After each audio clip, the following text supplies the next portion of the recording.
Again, it's Nana Amoakwa Champon here. He's one of our speakers, Nana Amoakwa Champon.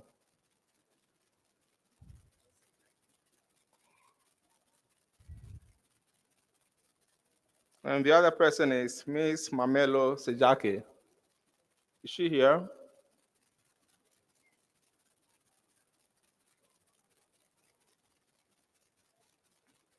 Okay, Madam Moderator, you can start the session with just one speaker.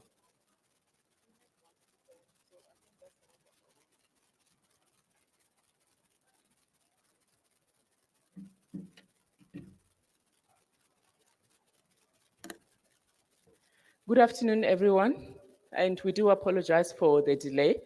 And I am not Dr. Chetty, I'm Dr. Tato Chidarigire, WHO South Africa.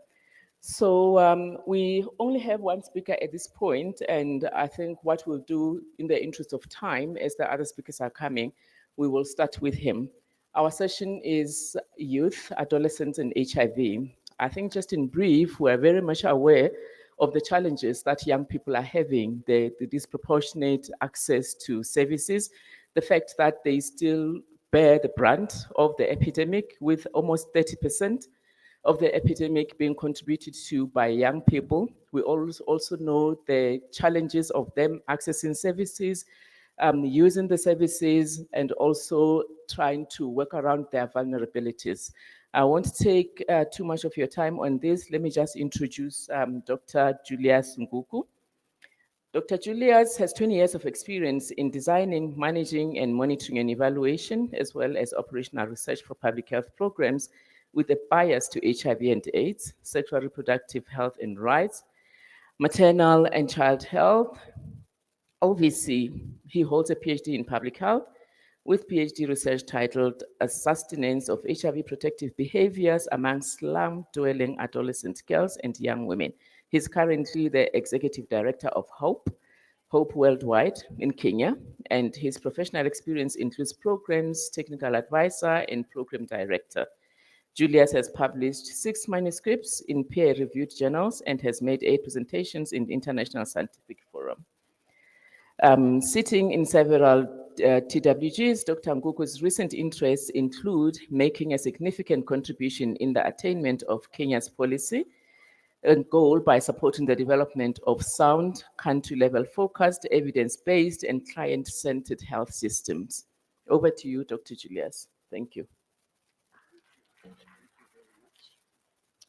Thank you very much, our moderator, for that generous introduction.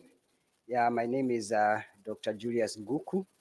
I am presenting this paper on behalf of several other authors, drawn from my organization, Hope Worldwide Kenya, which I lead, together with the CHEP Kenya, together with the CDC Kenya and Nairobi City County Department of Preventive and Promotive Health. The title of the paper is Social Demographic and Programmatic Factors Associated with Access to Layered Interventions by Adolescent Girls and Young Women in Nairobi, Kenya.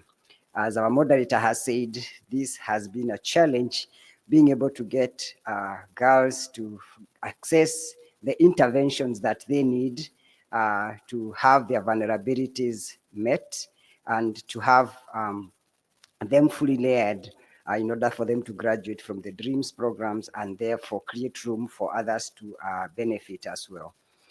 As we face this challenge as a country and as a program, we sought to understand what are the factors that are associated with girls being layered. Any one of us who implements a DREAMS program knows how important it is that girls receive age-appropriate package of interventions so that their vulnerabilities can be addressed.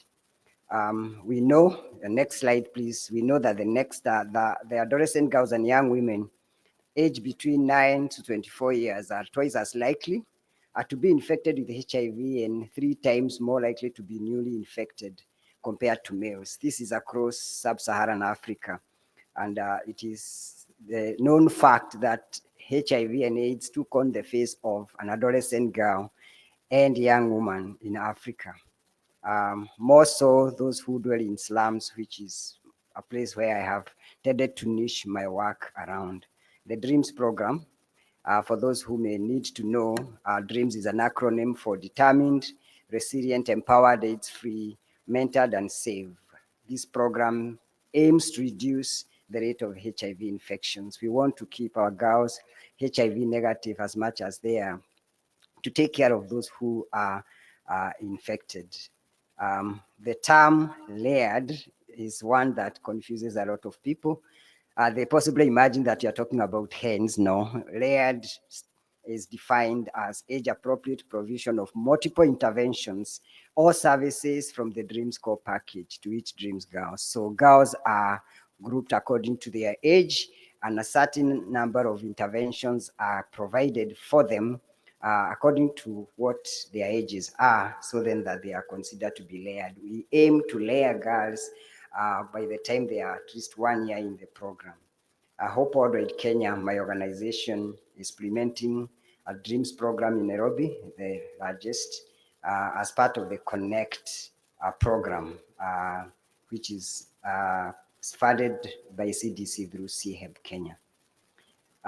Next slide is showing us the DREAMS theory of change.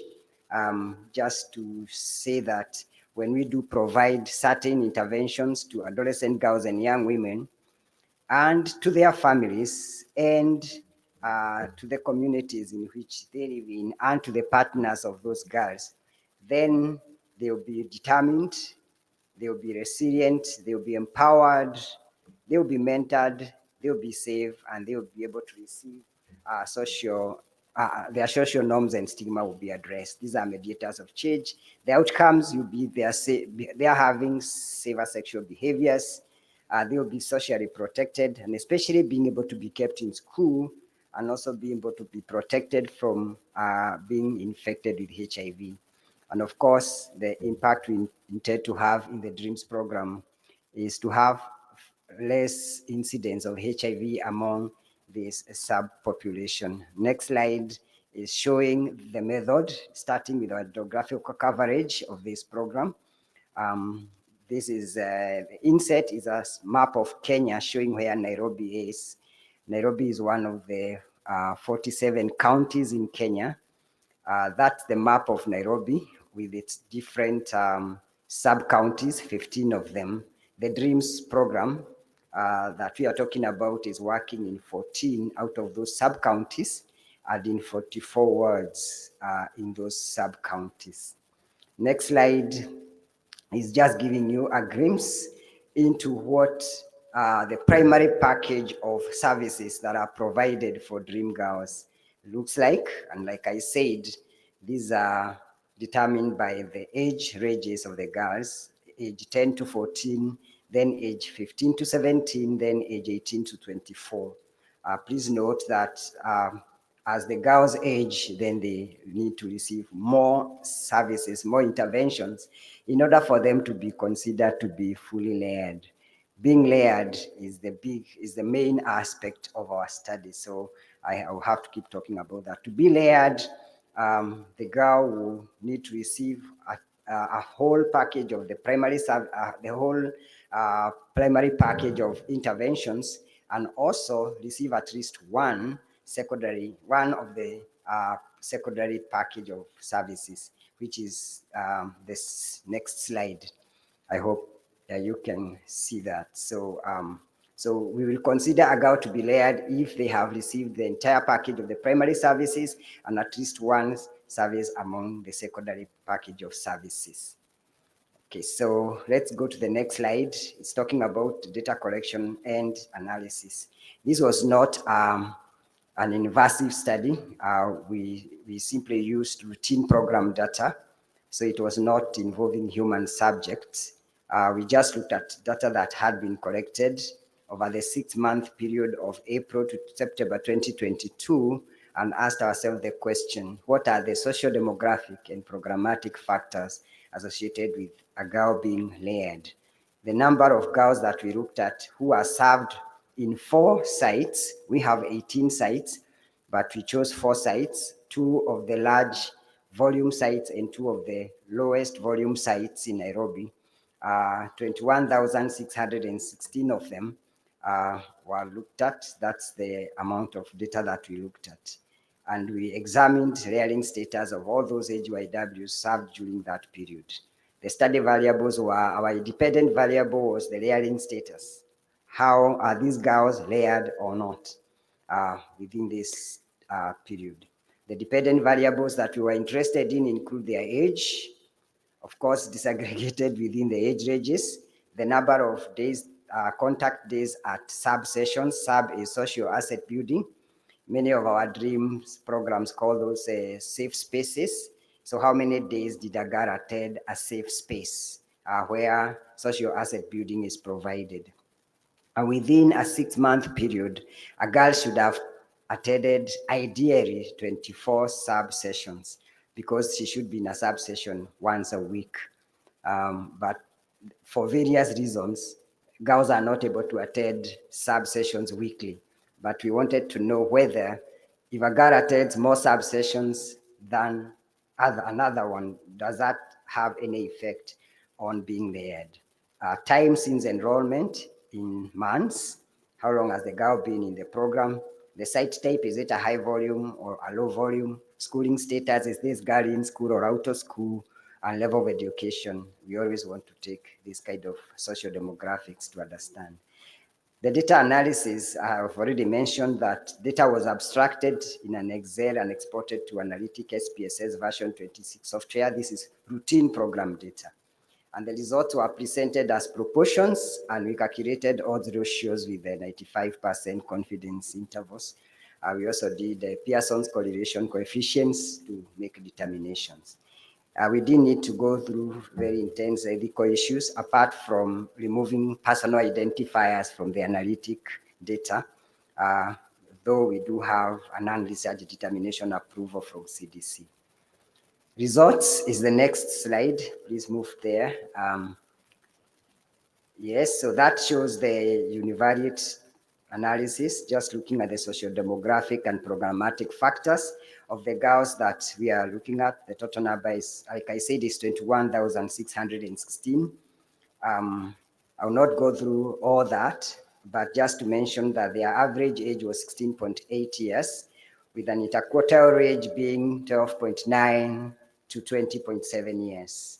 78% of them had attended 10 or less sub-sessions, compared to 22% of them who had attended more than 10 sub-sessions during the 6-month period.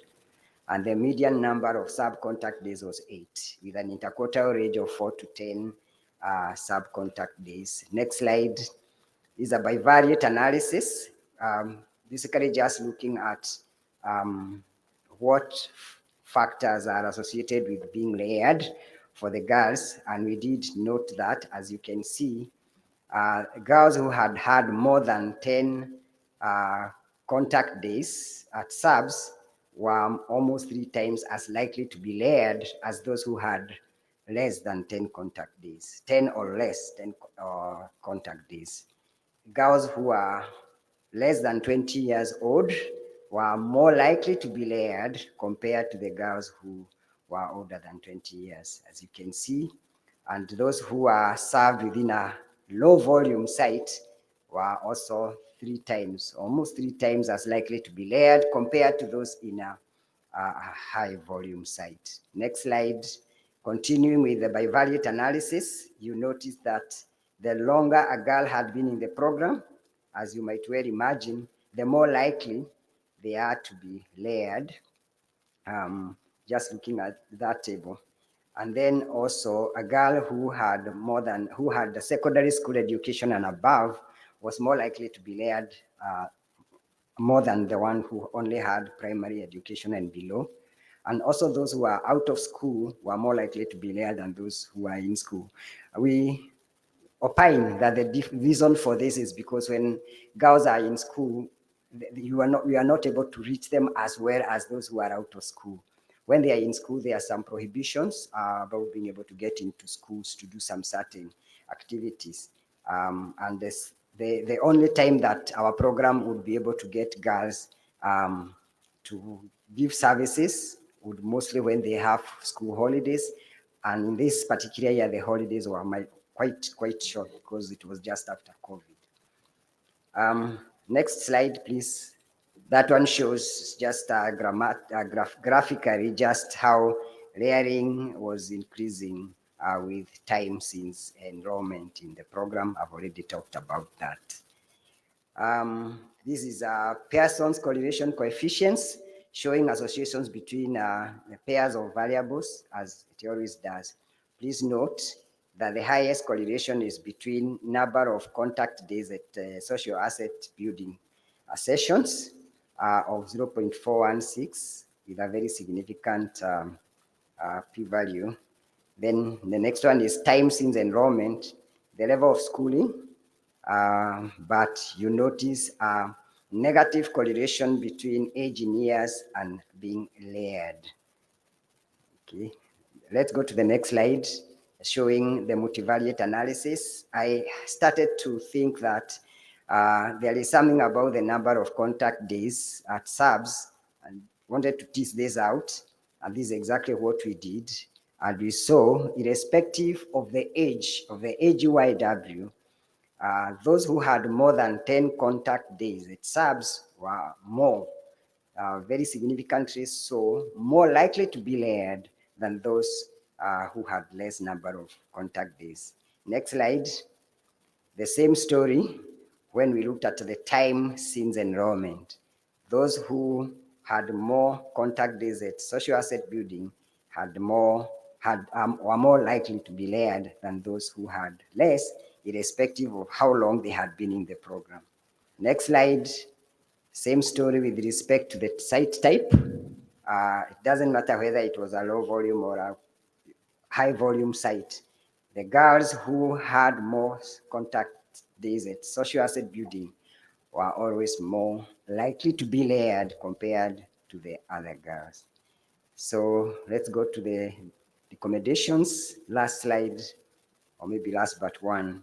So our study shows that the factors that are associated with being layered for AGYW served by this project include having more than 10 contact days at subs within a semi-annual period, having at least a secondary school level of education, being out of school, and being served within a low volume program site.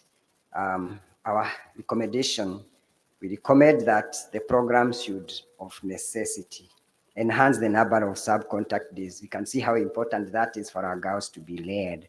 And also design strategies and effect policies to be able to reach girls in school so that those who are in school can also be able to receive these services. We have variously known that being able to attend sub-sessions is such an important aspect for our dream girls. What I have been telling my colleagues in the program is that sub is the hub. I have had them possibly repeat after me, sub is the hub. If they can come to the subs, then from there we can be able to provide all the other services as well. That's why being able to be at a sub session is so important, as our study shows. Last slide, we just want to acknowledge all the AGYW being served by the Connect Dreams program in Nairobi, Kenya, the staff, the CHEP Kenya who provides funding from CDC, the Nairobi County Health Management Team, who are also part of the authorship of this paper, my fellow co-authors and CDC Kenya. Thank you very much. It's been a pleasure to present this paper to you. Thank you.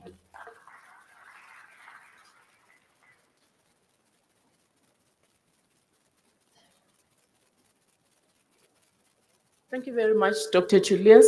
Can I just check one more time if our other speakers have arrived? We have Mamello Sijake and Nana Achiampong. If colleagues are not here, I think we'll just continue and have some questions for Dr. Julius.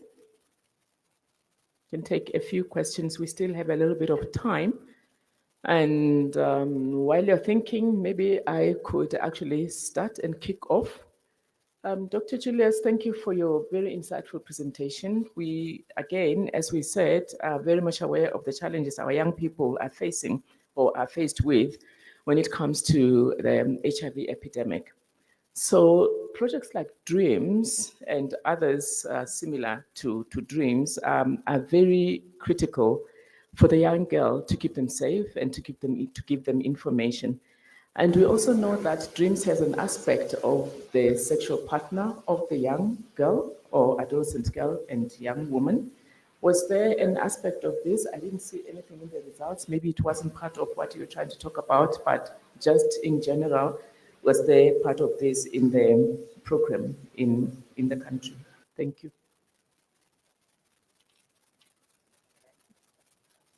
That way, please. Yeah.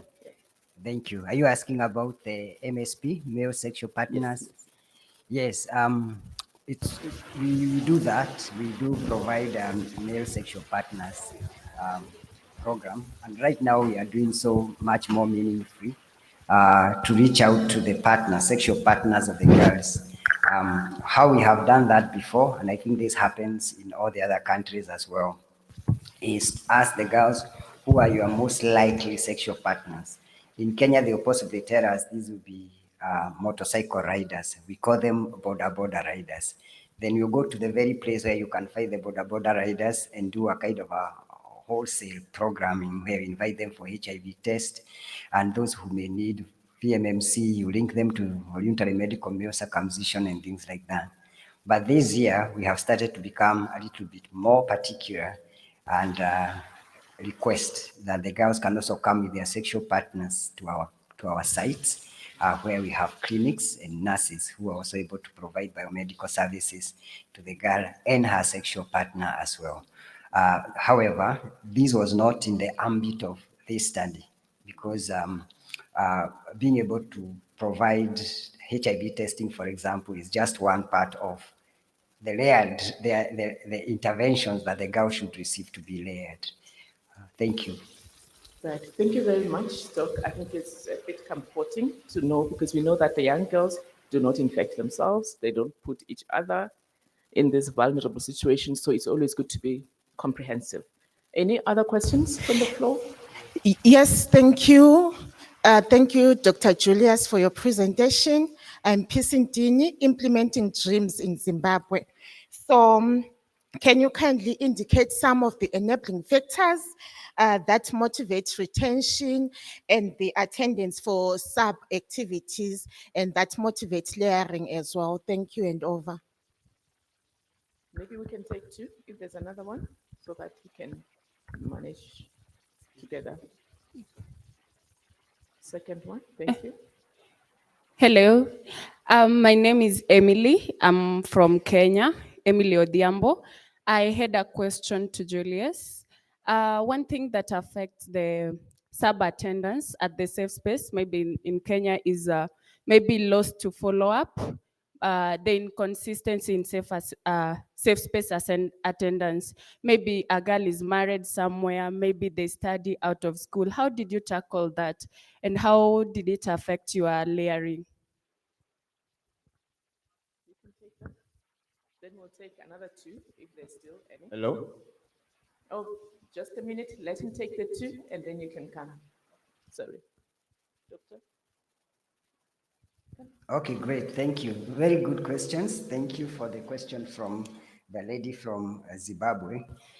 We have to keep being innovative in how to keep the girls in the program and how to make them come to the social asset safe spaces. We have had to include a lot of fun activities. These would include things like where they come and we have, for example, the subs are run by mentors. One mentor would have 60 girls or so. And the creativity around the mentors is what really helps us. So we have to really continue to empower our mentors to be very creative. So some of the mentors who would be very successful would have theme days, for example, when their when their sub is meeting, they'll possibly have what you call, let me use the Kiswahili word, Urebo Saturday. Urebo is beauty. So this is the day that will come, and as much as we talk about all the other issues about our HIV, infections and everything, we'll also do our beauty things as girls. That will motivate them to come. Another thing we do is to create income generating activities around their meetings, especially for the older girls, those over 18 and above. They would have what we call in Kenya chama. They are a sub, but they are also a group that they put money together, and then they kind of contribute to each other in a merry-go-round kind of a setting.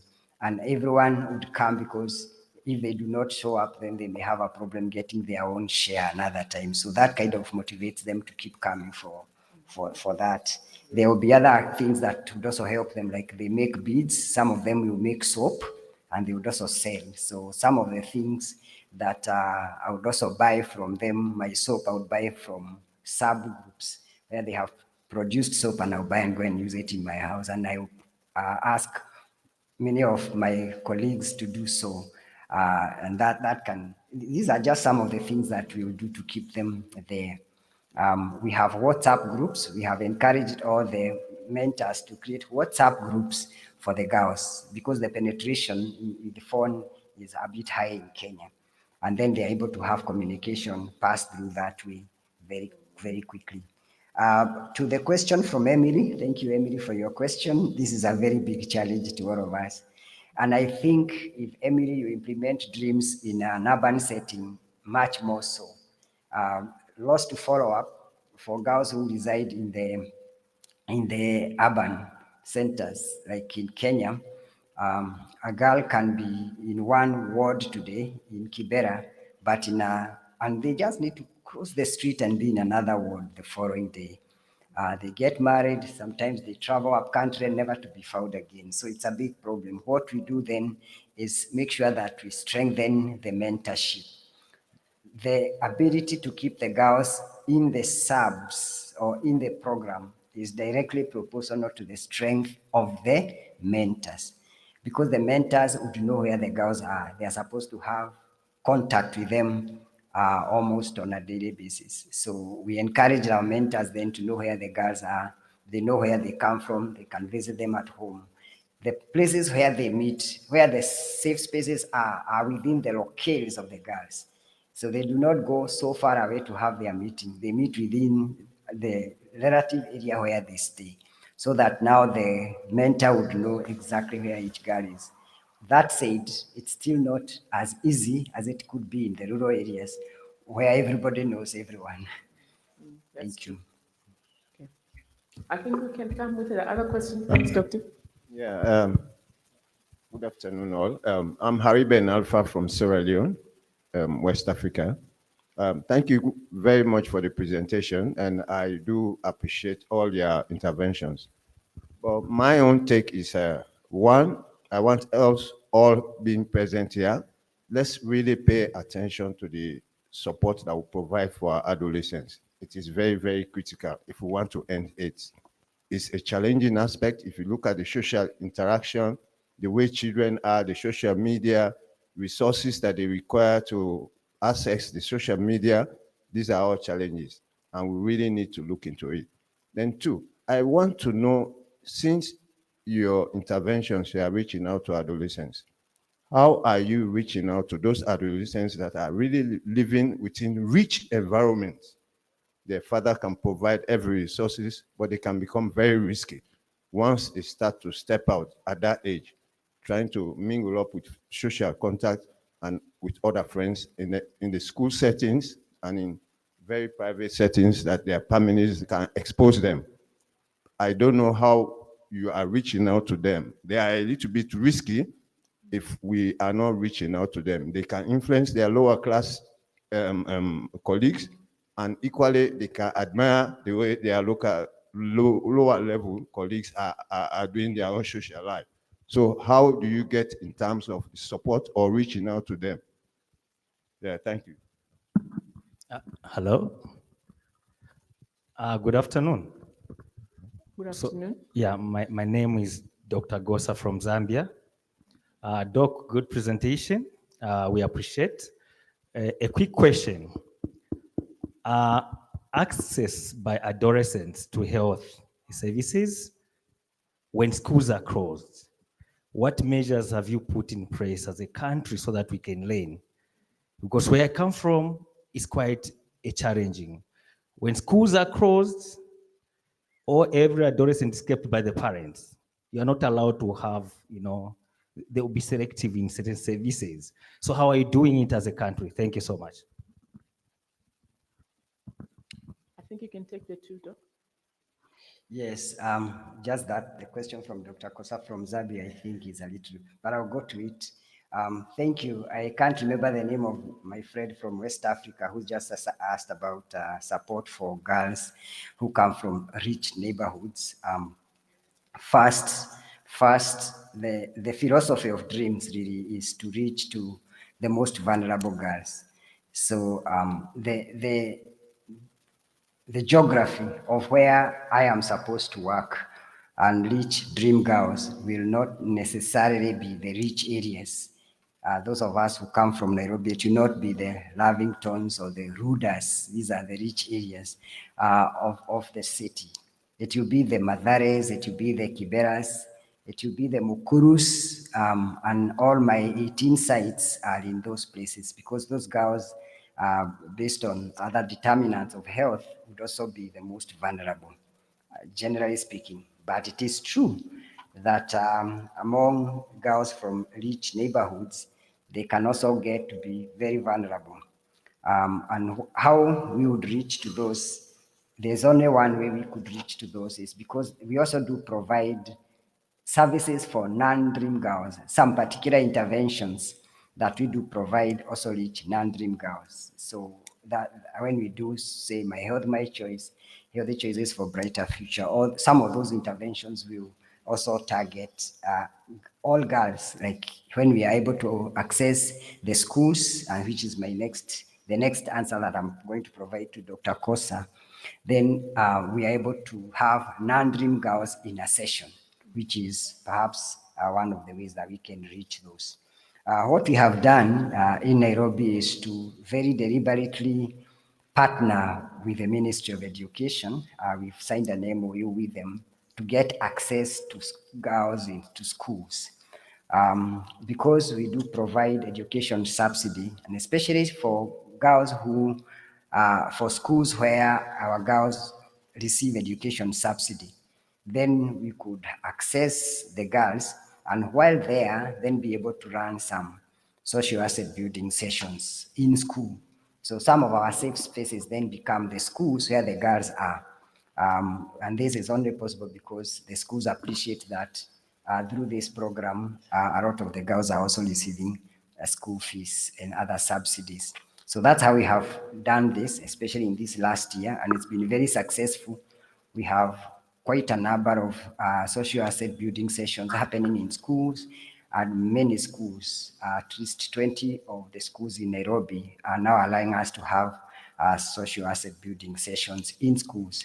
And that's a very good thing for us. I think I've answered Dr. Kosa's question. If not, then Dr. Kosa, we could talk No, privately. yes, I think Doctor is still around. We have about 10 minutes left. We have a hand here. Do we have another hand? Maybe we can take two last ones, and then Doctor can respond. Thank you. Thanks, Dr. Julius, for the good presentation. My name is Peter Ngugi from Kenya. So I like probably in your presentation, I think there is no way you talked about probably donor reliance. Probably what are you doing? Probably you can share in terms of sustainability of the program. In terms of domestic financing, where are you getting probably the finances? So that now probably, because when you hear probably other organization, they are talking about donor reliance. And that donor reliance, it has a component of sustainability in future. And the second question, we are talking about the girl child. What about the boy child? Are we leaving the boy child behind? There is a lot of new infections among the boys. What are we having? There are so many programs for education for girls, a lot of education program, a lot of health education for girls. What about the boy child? Are we leaving the boy child behind as we are talking? Because we should be talking about, we are talking about no one should be left behind until the AIDS is over. So what are we doing to this boy child that they are also facing the same circumstance as the girls? Thank you. We had another hand in the front, yeah?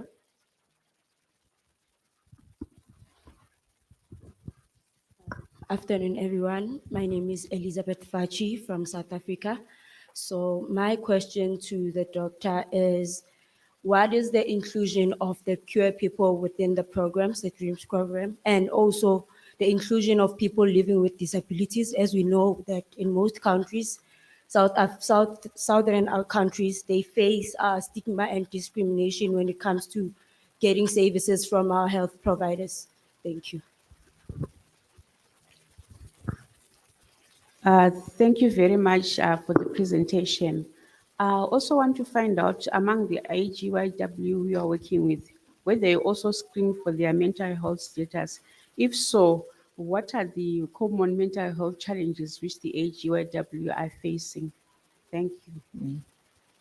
So I want to request the last person to repeat their question. I couldn't speak slowly, please.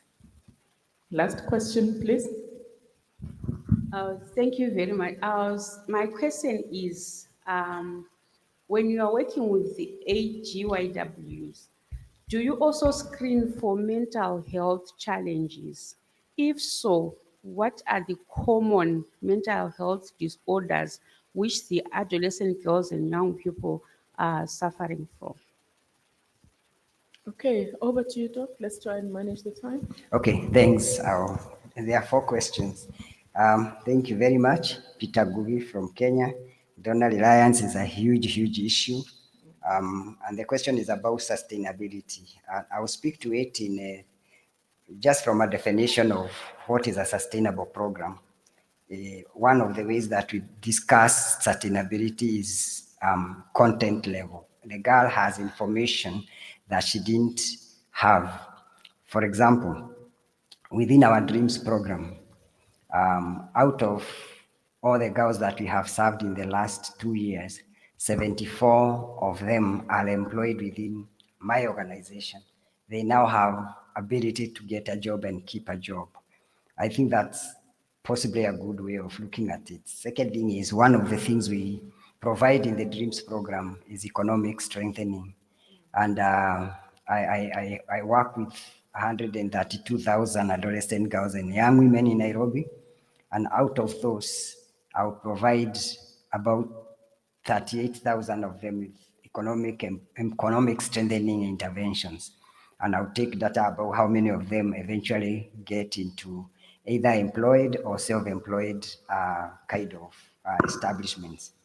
With respect to policy, we are working at the community level. So we always work with the community advisory committees, and within the community, then the ideal of DREAMS and being able to look at our girls differently with respect to gender issues is also entrenched within the community. And I think that's also a sustainability aspect. So, and I think that, okay, well, I could not have spoken about it, Peter, because it's really not in the ambit of the study, but that's how the DREAMS is anchored. Boy child have been a cry in Kenya for the last maybe 3 or 4 years. Where is the boy? You continuously find that the girl is so empowered. Haven't you noticed that? The girl becomes so empowered so that the boys seem to be left behind. This year, however, I think also PEPFAR in the COP23 and what we are now implementing is a very particular ABYM, adolescent boys and young men kind of aspect within the DREAMS program. So they are going to be reached. And one of the ways in which we will reach them is what I already said, that you go to the particular partners of the AGYW, sexual partners, and intervene for them within the program. And there will be many other ways that are more direct for the adolescent boy and young man. Elizabeth asked the question about inclusion. One of the things that we have done in the last 2 years in Kenya is really to improve the quality of the DREAMS program by doing a lot of integration. We have integrated, we've always worked with the people living with disabilities. And for them, for example, whereas you would provide just a portion of school fees for other girls, for them you would pay 100% of school fees, for example. We will integrate with OVC, we will integrate with the young KPs among the girls. So inclusion of other subpopulations within the adolescent girls and young women is a quality measure that has now become very key for us in the DREAMS program. And lastly, mental health, very good question. We just started a program within the DREAMS, within our DREAMS program. We started addressing mental health, and we assessed for depression 4,000 girls and discovered that 25% are depressed. How important is this? And then we are able to treat them using a small group intervention called IPTG. How important is this? Is if 25% of my dream girls are depressed, you know how it is like when you are depressed, you don't feel like you want to do anything. You don't want to participate in activities. So if I'm working with 100,000 of them, like I do, I'm already set to fail with my interventions for 25% of them, because they're not going to take my interventions. I have to address their depression first. And that's how important this has been for us, to address the issue of depression. That's what we have managed to do. Not many other mental health aspects, but we have been able to measure depression and been able to continue to using other partnerships and being able to intervene for it through IPTG. Please, moderator, let me speak to the issue of sustainability again.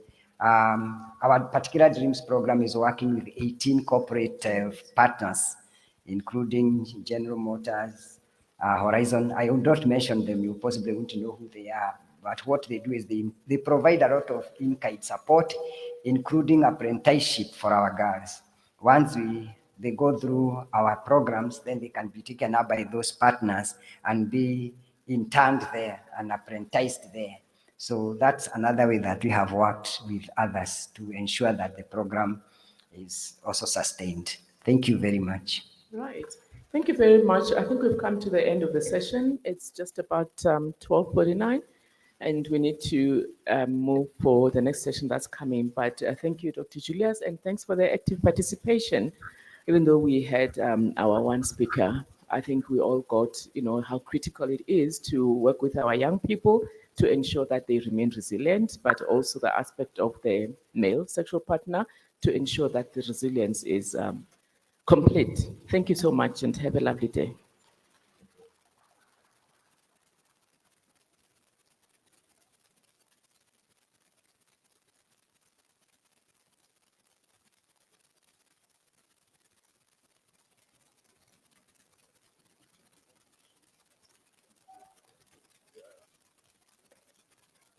The next session will be at 14:05. It will be on key and priority populations. The moderator will be Chris Mallory of UNAIDS. So the next session will be at 14:05. Thank you very much.